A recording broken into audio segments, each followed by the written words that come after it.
Heaven, is that it? Why not? I'm here on the ground with my nose in it since the whole thing began. I've nurtured every sensation man has been inspired to have. I cared about what he wanted, and I never judged it. Why? Because I never rejected him, in spite of all his imperfections. I'm a fan of man! I'm a humanist. Maybe the last humanist.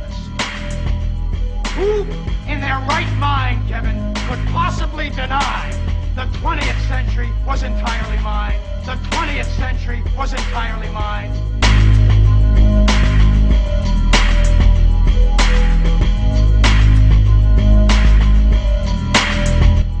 All of it, Kevin! All of it. Mine. I'm peeking. It's my time now. It's my time now. It's my time now. They had three major policies that were going to be followed. First, Lucifer says, we have to make sure that people, humans, get to believe that Satan and his angels do not really exist. But there is one. The next thing, the three-parts policy that they had adopted there, the second one was to find a way of being able to get total control of people's minds. And that would be done by taking hypnotism out of the realm of the occult and introduce it as a new science for the benefit of mankind. Were, number one, that they did not want Satan did not want the human family to think that he or his angels existed. Right. The second point that you made had to do with taking control of people's minds. That's right. The third point was what? Was to destroy the Bible without burning it. Okay. See? And what was his strategy on that? On that? It was very interesting, because after the Great General Council, it was decided that Satan would tutor Charles Darwin personally in setting up the principles of his theories of evolution. He was tutored by Lucifer himself, Father Lucifer.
founder of this organization was a woman named Helena Blavatsky.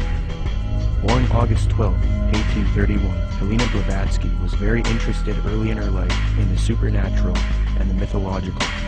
From 1848 to 1858, Blavatsky would travel the world to ascertain an understanding of the religious traditions of the world. She claimed to have traveled to South America, Egypt, Canada, France, Greece, Mexico, Tibet, India, Germany, and England during this time.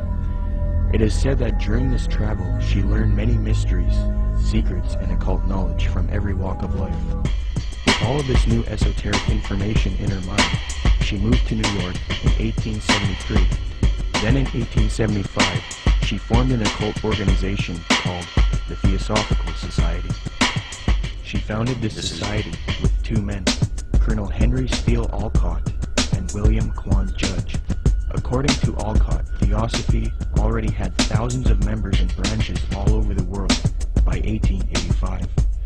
After New York, Blavatsky and Olcott established the Theosophical headquarters in India, and the membership roster grew increasingly as time went on. Blavatsky's influence came from her writings. Her first book was entitled Isis Unveiled, published in 1877. She started a magazine in 1887 called Lucifer magazine. Her principal work, The Secret Doctrine, was then published in 1888. She then wrote The Key to Theosophy and The Voice of Silence. It is said that part of Blavatsky's book, The Secret Doctrine, was channeled to her through an ascended master or highly evolved being called Cthulhu, who spoke to her. Belief in these ascended masters who communicate to humanity is very crucial when studying the New Age. We will look at that doctrine later. In Blavatsky's book, The Key to Theosophy, she lists three main goals of theosophy: universal brotherhood of humanity without distinction of race, color, or creed, to promote the study of the world's religions, and to investigate the hidden mysteries of nature. As time went on, Theosophy got very popular. Many prominent figures would join the Theosophical Society from all over the world, and many popular doctrines of today's New Age movement would be molded and shaped by them. Theosophy is the first major New Age group, and they are largely responsible for many of the modern New Age beliefs, including the belief that Jesus represented the Sun God.